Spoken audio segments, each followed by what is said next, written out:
The Ork Warboss is often described as the biggest, meanest, and greenest of his tribe. So why isn't the model? This week on Conversion Corner, we're talking GrizGutz the Warboss.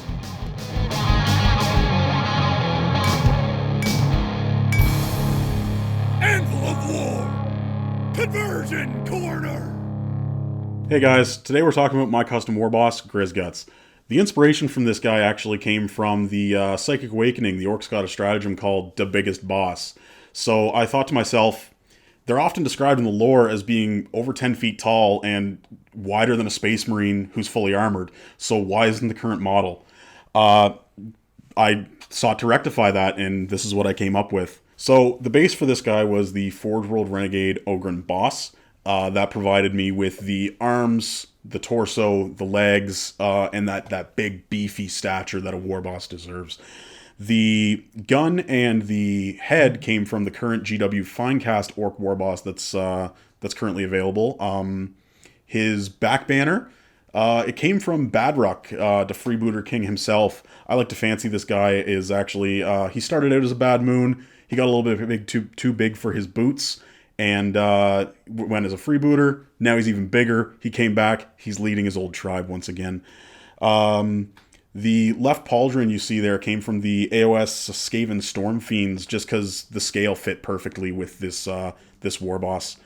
You'll also notice there's glyphs and various other bits around the model. Those are from the Knob kit.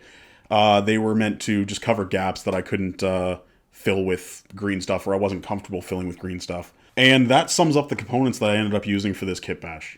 In addition to the components used, there actually is a little bit of custom work on this guy. I'm by no means a master sculptor, but there was this big oxygen tank that he had on his stomach from the Renegade kit. It didn't fit with the Ork vibe, so I ended up chopping that off, and there was a big, bare, ugly patch there. So I tried green stuffing him in a belly. He ended up looking kind of pudgy, but, well, he's me on the tabletop, right? So it kind of fits.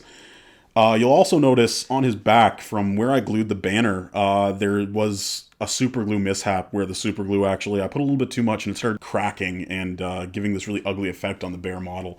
I tied that in by, well, assuming he has this jackhammer for an arm, it's been grafted on by some crazy mech, and it's probably not the best technology being used.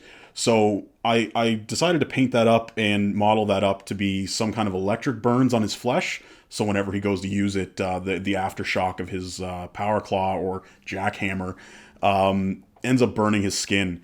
So that really helped cover up a mistake that I didn't really see another way of rectifying and could have potentially ruined my model. So yeah, I'm really happy with how this Ork Warboss turned out. His stature is proper in my mind. He actually stands toe-to-toe with a Dreadnought. He looks like he could take one, and he could. So post your Ork Warbosses if you guys have converted them up to social media. I would love to see them. Just remember that this one is the biggest and the baddest. Thanks, guys. Sponsored by...